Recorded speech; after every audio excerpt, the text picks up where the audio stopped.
बिना मेहनत किए अगर आपको शलजम की भुजिया बनाने का तरीका मिल जाए तो क्या ही बात है। स्पेशल मसाले के साथ स्पेशल इसमें चीज़ें डाली हैं, कुछ ट्रिक हैं जो आपको शायद पहले पता नहीं होगा। इसकी टेस्ट को कैसे बढ़ाना है, कैसे शलजम की जो कड़वाहट होती है इसको ख़त्म करना है, कैसे शलजम को टेस्टी और मज़ेदार बनाना है। बहुत ही आसान सा तरीका मैं आज आपके लिए लेके आई हूँ।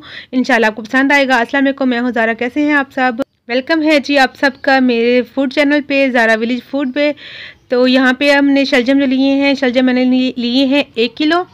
तो मैं आपको अगर बताऊँगी इसका जो है रेट इसका कैसे मिले मुझे मार्केट में तो आपको यकीन नहीं आएगा। तो जी ये मुझे मिले हैं सिर्फ़ और सिर्फ 20 रुपये किलो में। 1 किलो मैंने ये देखें जी 20 रुपये किलो में जो है मुझे 1 किलो मिली है सब्ज़ी। तो आज जो सब्ज़ी बनाएंगे 20 रुपये में, माशाल्लाह से बहुत ज़्यादा हेल्थी है, इसकी बहुत ज़्यादा बेनिफिट्स हैं और इतनी अच्छी है आप इसकी यकीन नहीं करेंगे कि आपको बताने बैठ के इसके फ़ायदे। तो मेरी जो वीडियो है वो यही रह जाएगी, ठीक है जी। इतने उसके फ़ायदे हैं। तो माशाल्लाह ठंडी भी सब्ज़ी है और मौसम है तो क्यों ना बनाए शलजम की भुजिया। तो बहुत ही आसान सा तरीका मैं आपके लिए लेके आई हूँ, इंशाल्लाह आपको पसंद आएगा। तो ये देखें जी व्यूअर्स, सारे शलजम के छिलके मैंने उतार लिए हैं। हमने काटना नहीं है। अक्सर क्या होता है जब हम काटते हैं शलजम, जो छीलने के बाद कटिंग करते हैं तो उसके जो हमारे हाथों पे उंगलियों पे काट लग जाते हैं। तो ये बहुत ही आसान सा नया तरीका है। आप इस तरह कीजिए, पूरे शलजम को आप डाल दीजिए, बॉयल करें और फिर इसको मैश करके पकाएं इंशाल्लाह। एक तो इसमें जब शलजम को आप भूनेंगे, भुनाई में तो पानी नहीं छोड़ेगा और जो इसका टेस्ट भी बहुत अच्छा आएगा और आपकी आसानी हो जाएगी। बहुत ही आसान सी रेसिपी है। तो जो शलजम मैंने बॉयल करने के लिए छोड़ दी हैं तो देखें जी माशाल्लाह से गल गई हैं और इसका जो ऊपर वाला जो झाग थी वो अच्छी नहीं होती सब्ज़ी। तो सब्ज़ी के लिए तो इसको देखें मैंने निकाल लिया, इसको हम फेंक देंगे झाग। तो इसको मैंने निकाल के फेंक दिया है और देखें जी मैं शलजम चेक कर रही हूँ, देखें माशाल्लाह से गल गई हैं। तकरीबन 8 से 9 मिनट लगे हैं इनको बॉयल होते हुए। और जैसे आलू को हम बॉयल करते हैं तो सेम हमने इसी को वैसे ही बॉयल करना है। आलू भी तो बॉयल करके पकाते हैं ना, तो इसको भी हमने बॉयल किया है। देखें बहुत ही आसान सा तरीका है। फिर देखें जी निकाल लिए मैंने एक बर्तन में और अभी ये गर्म है, ठंडे नहीं है, हाथ नहीं लगाया जा रहा। तो फ़ौरन से हमने एक मैशर ले लेना है या कोई भी आपको कटोरी ले लें, कोई आपको गिलास ले लें, जो भी चीज़ आपके पास हो। तो जिसे साग घोटा लगाते हैं वो ले लें। तो इसको मैश कर लें। देखो कितनी आसानी से मैश हो रहा है, एक ही दफ़ा में ना सारा एकदम घुल रहा है। तो 7-8 मिनट में माशाल्लाह से बहुत अच्छे से मैश हो रहे हैं और गल गए हैं बहुत ही अच्छे तरीके से। मुझे बिल्कुल मेहनत नहीं करनी पड़ी। देखें हल्का हल्का कर रही हूँ, माशाल्लाह से अच्छे से खुद ब खुद देखें टूटे जा रहे हैं। तो बस इतनी सी देर लगती है देखें जी और हमारी सब्ज़ी तैयार हो जाती है।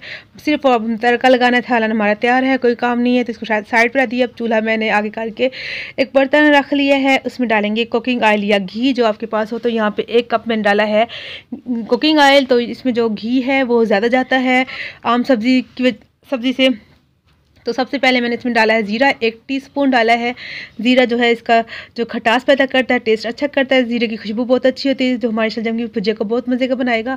और आधी जो टीस्पून मैंने डाली है सूखा धनिया, साबुत सूखा धनिया है, ये भी मज़े का लगता है जब मुंह में आता है, जब फ्राई होके शलजम की भुजिया में तो ख़ास तौर पर ज़्यादा अच्छा लगता है। अब जी मैंने यहाँ पर डाला है 3 से 4 टेबल स्पून हरा जो लहसुन होता है उसको बारीक काट के। तो ये शलजम की भुजिया जब भी बनाएं तो आप कोशिश कीजिए हरा लहसुन के साथ ही इसको तैयार करें। हरे लहसुन के साथ बहुत अच्छा इसका टेस्ट आता है और हमेशा जो शलजम की भुजिया है इसी से तैयार की जाती है। तो इसके बाद ये अदरक लहसुन का पेस्ट डाल दूंगी। अदरक और लहसुन को मैंने इकट्ठे जो पीस लिया था। लहसुन मैंने लिए थे तकरीबन 4 से 5 जो जवे होते हैं उसकी कलियां, वो मैंने छील के उसको पीसा है। अदरक का 1 इंच का टुकड़ा था उसको मैंने साथ पीसा है। नमक डालूंगी 1 टीस्पून, तो कम लगेगा मैं वो डाल दूंगी। हल्दी मैं डालूंगी 1.5 टीस्पून। तो हल्दी का कलर इसमें ज़्यादा अच्छा लगता है क्योंकि वाइट होता है, इसमें जो येलो येलो जो होता है कलर अच्छा लगता है हल्दी का, तो अच्छी लगती है। तो अगर आप कम पसंद करते हो तो कम कर लीजिए, मैंने इतना काफ़ी है 1 किलो सब्ज़ी के लिए। तो प्याज मैंने बिल्कुल नहीं डाला, प्याज जो है इसमें बिल्कुल नहीं डाला जाता शलजम की भुजिया में, तो उसका कोई काम नहीं था। तो 1.5 टीस्पून ही मैं डालूंगी लाल मिर्च है कुटी हुई। तो इसका माशाल्लाह अच्छा कलर है। तो अगर आपके पास कुटी हुई नहीं है तो आप जो है पीसी हुई वो भी डाल सकते हैं, कोई मसला नहीं है। और बहुत सारे लोग जो हैं भुजिया में प्याज डालते हैं, भुजिया में प्याज नहीं डाला जाता। अगर शलजम में आप गोश्त डाल रहे हैं तो फिर आप डाल सकते हैं प्याज वैसे, और खाली आप शलजम की जो भुजिया बना रहे हैं उसमें प्याज नहीं जाता। अदरवाइज़ प्याज का कोई काम नहीं था भुजिया में। तो टमाटर मैंने 2 मीडियम साइज़ के बारीक काट के इस तरह डाल दिए हैं। अब डालूंगी पिसा हुआ सूखा धनिया। तो ये भी थोड़ा सा मैंने डाला है, देखें जी अगर है तो डालिए, वरना आपने जैसे साबुत डाले तो कोई ज़रूरी नहीं कि आप डालें। तो ये अच्छी सी ग्रेवी बन जाएगी थोड़े से मसालों से ना। तो टमाटर को हमने इतना गलाना है कि टमाटर जो हमारे ना मैश हो जाए अच्छे से। दिखे नहीं। तो इनको हमने अच्छे से गला लेना है, दबा दबा के इसी बर्तन में, ताकि टमाटर हमारे अच्छे से गल जाए। तो टमाटर गल चुके, मसाला हमारा तैयार हो चुका है। तो अब डालेंगे शलजम। शलजम में पानी नहीं है, जिससे क्या होगा हमारा सालन फटाफट जो है पक जाएगा। वरना क्या होता है जब हम काट के शलजम बॉयल करते हैं तो उसका पानी खुश करते करते हम चूल्हे पे वहीं पे आधे ख़त्म हो जाते हैं, मतलब काफ़ी टाइम लगता है। तो बस मिक्स करेंगे, तेज चूल्हे पे इसको भुनाई करेंगे अच्छी सी, और जैसे घी निकलेगा तो उसमें माशाल्लाह से हमारा सालन तैयार है। तो उससे पहले हम इसमें डालेंगे हरी मिर्चें भी बारीक काट के गोल गोल स्लाइस में। तो हरी मिर्चें भी अच्छी लगती हैं। देखिए जो कोई पानी नहीं है, मैंने आपको दिखाया। तो वैसे अगर डालें तो उसमें पानी बहुत होता है, जब काटते हैं ना बारीक बारीक काट के बॉयल करते हैं उसमें बहुत लंबा काम होता है उसका। ये अच्छा होता है कि गोल गोल काटो, शलजम छीलो और बगैर काटे आप इसको बॉयल कीजिए और फिर देखिए मैश करके बनाइए। बहुत ही जल्दी में 15 मिनट से पहले सालन आपका जो है तैयार हो जाएगा। और एक सीक्रेट इसमें ये है सालन की, शलजम में ना अक्सर कड़वाहट होती है, तो कड़वाहट से सालन अच्छा उसका टेस्ट ही नहीं आता।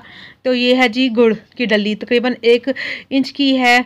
तो ये अगर आपके पास गुड़ नहीं है तो आप 3 से 4 टेबल स्पून जो है आप चीनी का डाल सकते हैं। देखिए इतनी सी डली है, तो इससे क्या होगा हमारे सालन में टेस्ट अच्छा आ जाएगा। हम चाइनीज़ चीज़ें बनाते हैं ना उसमें भी डालते हैं ना, चाइनीज़ चीज़ों में चीनी हमेशा जाती है। नूडल्स में बनाए जब आप तो चीनी जाती है, मंचूरियन बनाए उसमें चीनी जाती है, तो टेस्ट अच्छा हो जाता है। तो ये ना कहिएगा कि सालन में चीनी हो। अगर आपको शक्कर तो दोनों, शक्कर नहीं है तो आप गुड़ भी डाल सकते हैं। तो तीनों का टेस्ट एक ही होता है, मगर जो गुड़ होता है ना वो थोड़ा हाजिम होता है, बहुत ज़्यादा सेहत के लिए अच्छा होता है। तो इसलिए मैंने गुड़ डाला। अगर आपके पास गुड़ नहीं है तो आप चीनी डालिए, 3 से 4 टेबल स्पून आराम से डालिए। और देखिए फिर इसका टेस्ट आप बना के देखिए, तो इंशाल्लाह आपको बहुत पसंद आएगा। फिर मुझे कमेंट करके बताइएगा कि आपको मेरी रेसिपी कैसी लगी। तो यहाँ पे अगर थोड़ी सी भी मेरी अगर आपको रेसिपी अच्छी लग रही है तो मेरे चैनल को सब्सक्राइब कीजिए, लाइक कीजिए और शेयर कीजिए वीडियो को। और जो है मेरे चैनल को आप सब्सक्राइब करेंगे, साथ में बेल आइकन का बटन तो होता है उसको ज़रूर प्रेस कीजिएगा, ताकि मेरी हर नई वीडियो आपको आराम से मिल सके। और ये देखें जी बुनाई हो चुकी है, घी निकल आया है। तो अब मैं इसको डिश आउट करती हूँ। तो ये देखें जी माशाल्लाह से कितना अच्छा बना है। इसकी शक्ल देखिए, मैंने ज़्यादा घी भी नहीं डाला कि बहुत ज़्यादा घी हो ज़ाया हो जाए, बस उतना डाला जितना इस सालन को ज़रूरत है। तो ये देखिए जी बस सही है, बहुत ज़्यादा कम भी नहीं है और बहुत ज़्यादा जो है ज़्यादा भी नहीं है घी जो है ऑयल। तो ये देखिए जी मैंने अभी जो निकाल लिया एक प्लेट में। तो अब इसको थोड़ा सा हम इसको गार्निश कर लेते हैं धनिया से, हरी मिर्च से। और हमने जो ये रेसिपी बनाई है वो बनाई है लहसुन से। लहसुन तो डलता है, मतलब हरा लहसुन मौसम भी है और इसका फ़ायदे भी हैं। तो हरा लहसुन की साथ आप भुजिया बनाएं और इंजॉय करें, सर्दियों में फ़ायदा भी उठाएं और टेस्ट भी। तो उम्मीद करती हूँ आपको मेरी आज की वीडियो पसंद आई होगी। तो मिलते हैं नेक्स्ट वीडियो में एक नई रेसिपी के साथ। आप अपना बहुत सा ख्याल रखिएगा, दुआ में याद रखिएगा। मेरी तरफ से अल्लाह हाफिज़।